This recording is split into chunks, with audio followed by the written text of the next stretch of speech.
everybody. Welcome back to Bob Hugin's Steaming Bunghole. and today we're reading Jeff the Killer. Uh, I'm going to start off where I left off. So, yeah. Son, what is it? Jeff couldn't answer. His vocal cords were strained from crying. Instead, Jeff's mother walked his father inside to break the bad news to him as Jeff wept in the driveway. After an hour or so, Jeff walked back into the house, towards the house, seeing that his parents were both shocked, sad, and disappointed. He couldn't look at them. He couldn't see how they thought of Leo when it was his fault. He just went to sleep, trying to get the whole thing off of his mind. 2 days went by and no word from Leo at JDC. No friends to hang out with. Nothing but sadness and guilt. That is until Saturday, when Jeff is woke up by his mother. Woken up, you stupid fuck. With a happy, sunshiny face. Sunshiny is not a word. Wait! What? What's today? Asked Jeff as he stirs awake. Why, it's Billy's party. He was now fully awake. Mom, you're joking, right? You don't expect me to go to some kid's party after ... There was a long pause. Jeff, we both know what happened. I think this party could be the thing that brightens up past days. Now get dressed. Jeff's mother walked out of the room and downstairs to get ready herself. He fought himself to get up. He picked out a random shirt and a pair of jeans and walked downstairs. He saw his mother and his father all dressed up, his mother in a dress and his father in a suit. He thought why they would wear such fancy clothes to a kid's party. Son, that's all you're going to wear? God bless the Queen, or save the Queen, sorry. Better than wear too much, he said. His mother pushed down the feeling to yell at him and hit it with a smile. Now, Jeff, we might be overdressed, but this is how you go if you want to make an impression. I'm Shrek, said his father. Jeff grunted, and went back to his room. I don't have any fancy clothes, he yelled downstairs. Just pick something, called his mother. He looked around in his closet with what he would call fancy. He found a pair of black dress pants he had for special occasions and an undershirt. He couldn't find a shirt to go with it, though.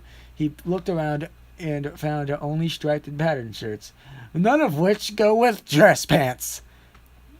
I don't know about that. Finally, he found a white hoodie and put it on. I am Irish. You're wearing that, they both said. His mother looked around at her watch. Oh, no time to change. Let's just go, she said as she herded Jeff and his father out the door. They crossed the street over to Barbara and Billy's house. They knocked on the door, and at it appeared that Barbara, just like his parents, way overdressed. As they walked inside, all Jeff could see were adults, no kids.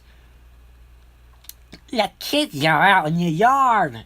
Jeff, how about you go and meet some of them, said Barbara. Jeff walked outside to a yard full of kids. They were running around in weird cowboy costumes and shooting each other with plastic guns. I know where this is going. This is going to be like...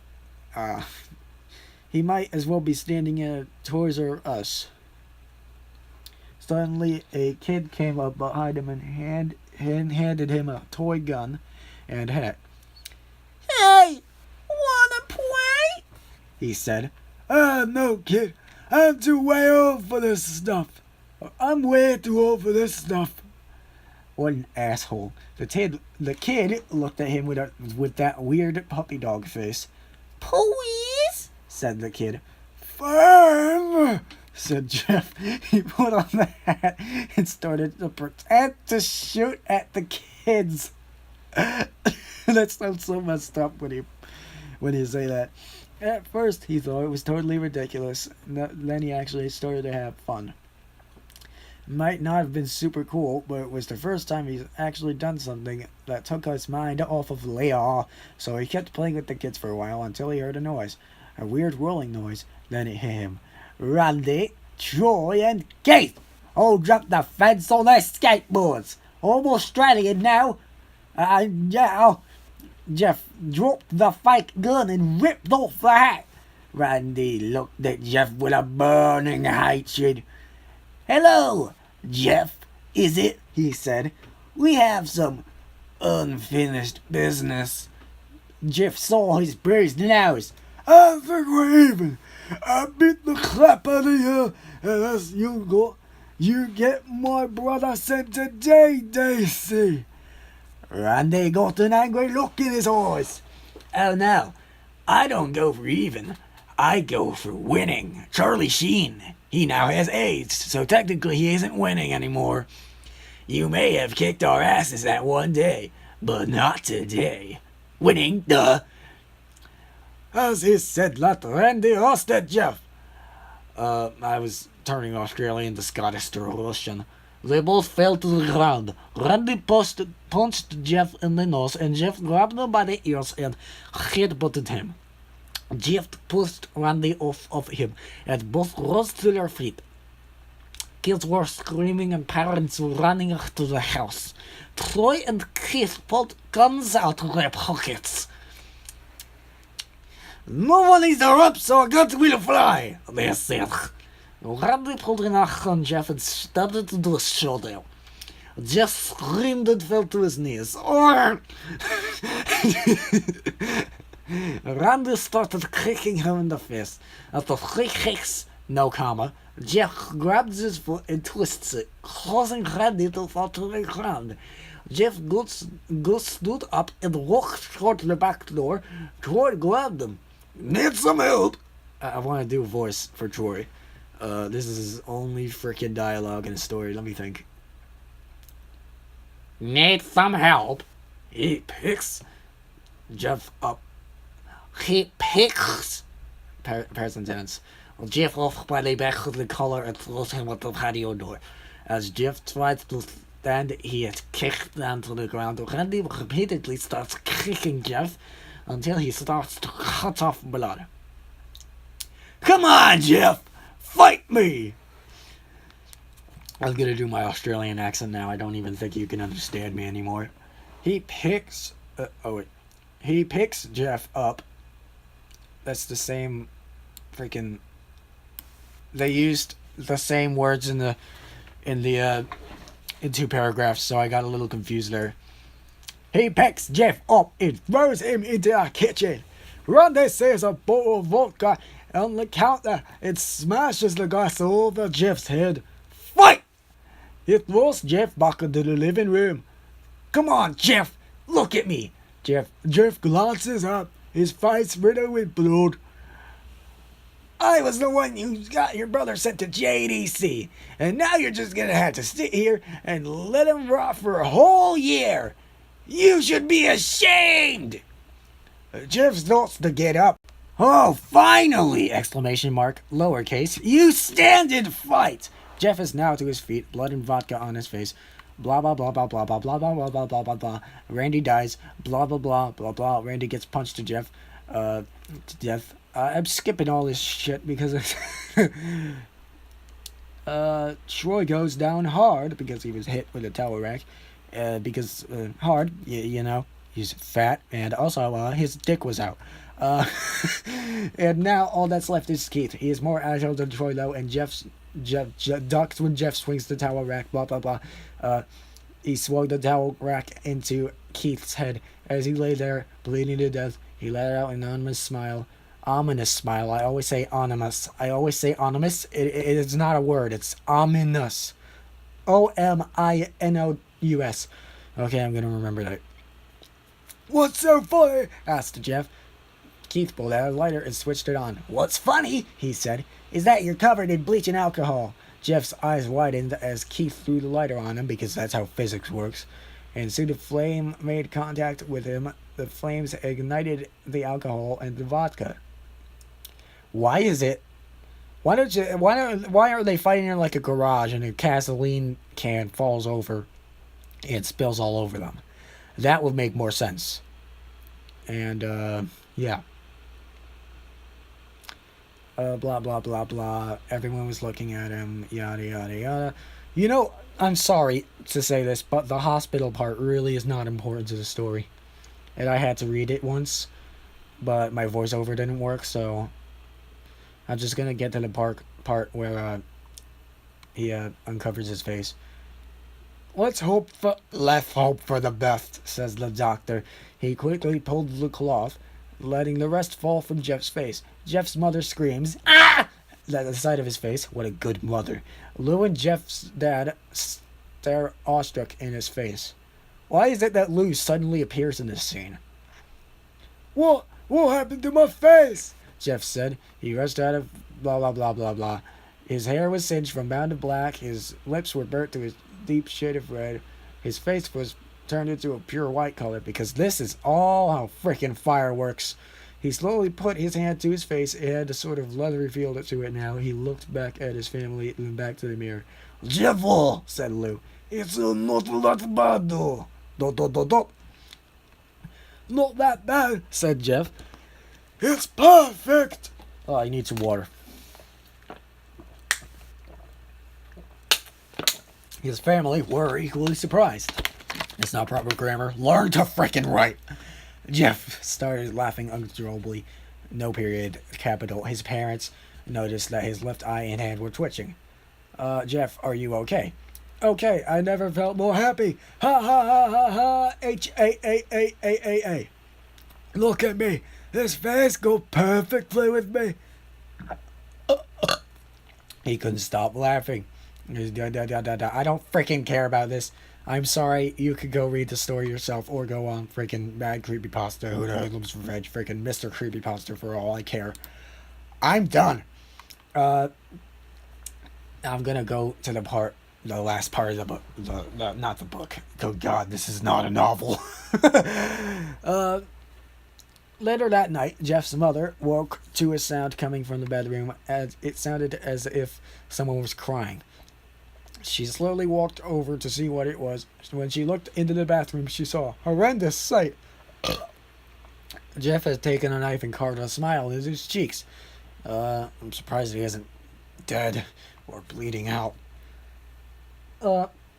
Jeff, what are you doing? Asked his mother. I'm gonna be British for the rest of the story. Jeff looked at his mother. I couldn't keep smiling, Mummy. It hurt after a while. Now I can smile forever. Jeff's... there's no end quote, so I have to say this in Jeff's voice. Jeff's mother noticed his eyes ringed and blank. Jeff, your eyes! His eyes were seemingly never closing. I couldn't see my face. I got tired and my eyes started to close. I burned out the eyelids so I could forever see myself, me new face.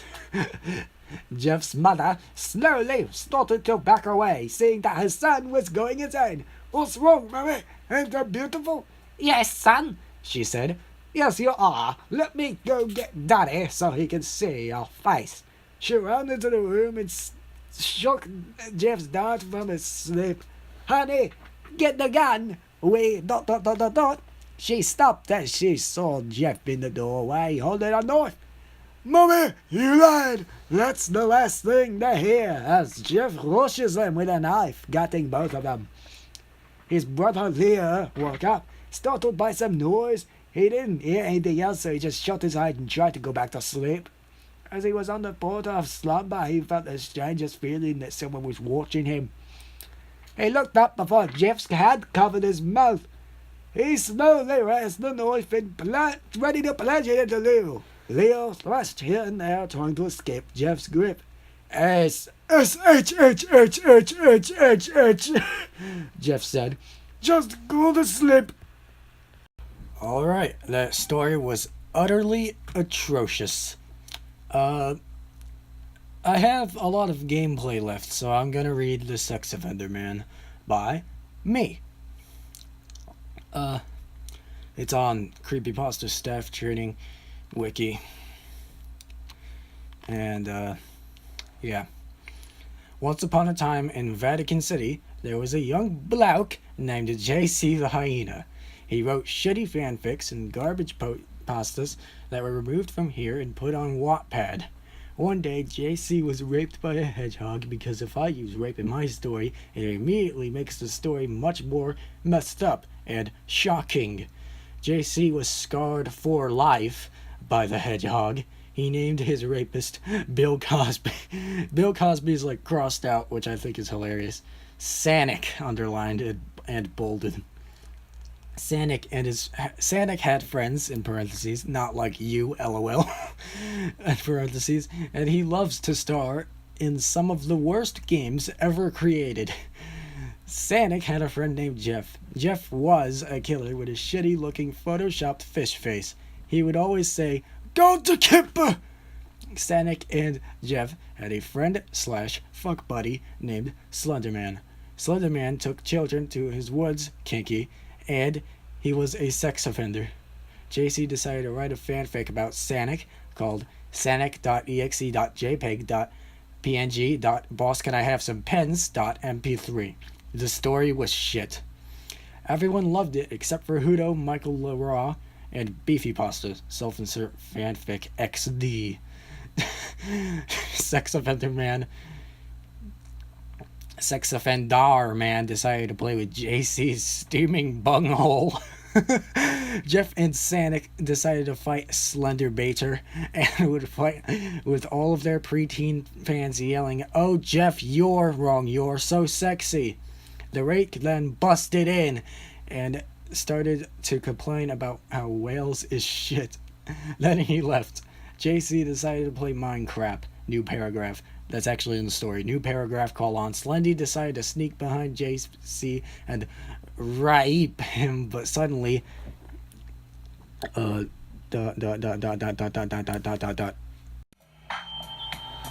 Kang came and kicked Slender's ass.